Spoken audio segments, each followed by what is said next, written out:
And finally, new rule. If the new normal is a president who has bragged about sexual assault and walking in on naked teenage beauty pageant contestants, and who has spoken lustfully about his own daughter, and once said of a fifth grader, "I'm going to date her in 10 years," tell me again why someone like Eliot Spitzer is so terrible?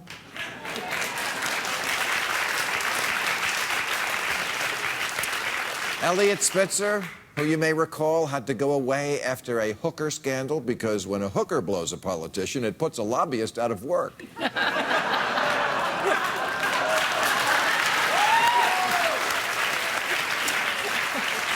But this double standard has got to stop, where all the Democrats' horn dogs have to go live on a farm, but the Republican hound is allowed up on the furniture in the Oval Office.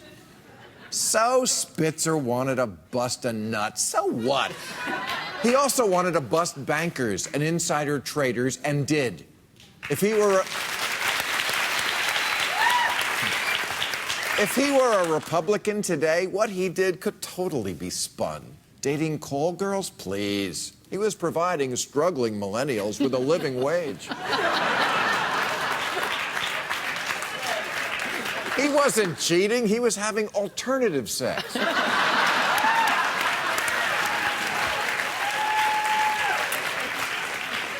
Republicans are so much more practical about this stuff. They think Trump's flaws come with the territory when you hire an alpha male. Trump does things which appall people, but they also admire the balls of it. Even after Pussygate, his attitude was still defiant. Yeah, I say hello to people by grabbing their pussies. What about it? Hi, Don Trump. That's a nice firm snatch you got there. I mean, compared to that, Spitzer is a choir boy. And rehabilitating him would send the message that Democrats are serious about what is important and about winning. In fact, actually, a guy whose big crime is that he got a hooker doesn't even send that message enough, which is why we need this guy. Yeah, Anthony Weiner. Yes? Another Jew who likes to pork. Hey, you want to win or you want to go home? You want the chicken dinner or what?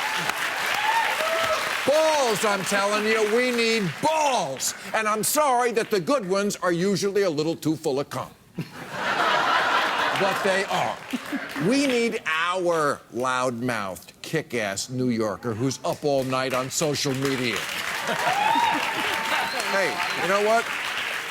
At least when Weiner is playing with his phone at 3 a.m., he's looking for love.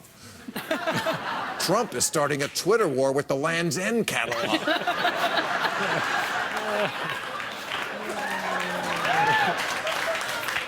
Let's not forget that Weiner fought like a pit bull for liberal causes and could have been the voice of the party if not for a mistake he made one time. Okay, 2 times. 3. What does it matter how many times? Oh, shit, he did it again. Okay,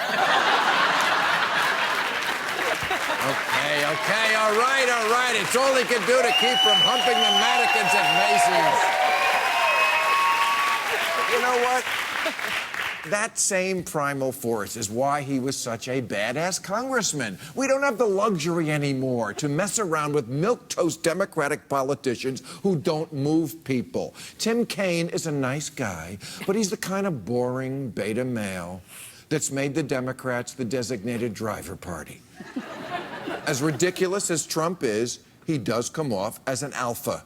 That's why he paints his face the color of a baboon's ass.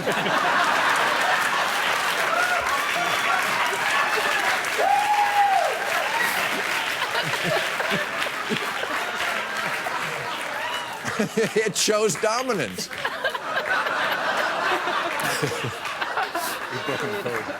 So, if Trump is indeed the new normal, if it's now perfectly fine for the American president to be Bill Cosby with a super PAC, then Democrats have to go all out, too. And that means Spitzer, and that means Weiner.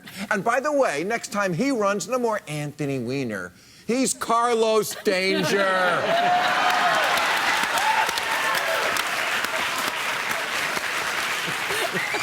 Fuck yeah, own that shit. Carlos Danger, a Latino Jew, tanned, rested, and fully erect at all times. And restoring Weiner, I mean Danger, that would send the message. Although, maybe there's still someone even worse. And by worse, I mean better. John Edwards. That's right, John. Yes, I know. Left a sick wife to have an affair with Peter Frampton.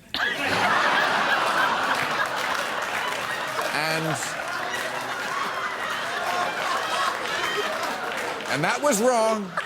That was wrong. But Edwards also is the one who made health care the issue it became for the Democrats in 2008. So yes, what he did was horrible, but the heart wants what it wants, and what the heart wanted, apparently, was Peter Frampton. I still don't get that. And yes, the whole thing was disgusting, but so is openly humiliating your first wife, the mother of your children, while you romance your future second wife in public. But again, Trump supporters just make a different calculation. They say, no, I don't like cheating and pussy grabbing, but hey, this ain't a friendly fight. This is a battle for the soul of the country. And it is. And since it is, Democrats should be allowed to put our alpha pervs back on the board.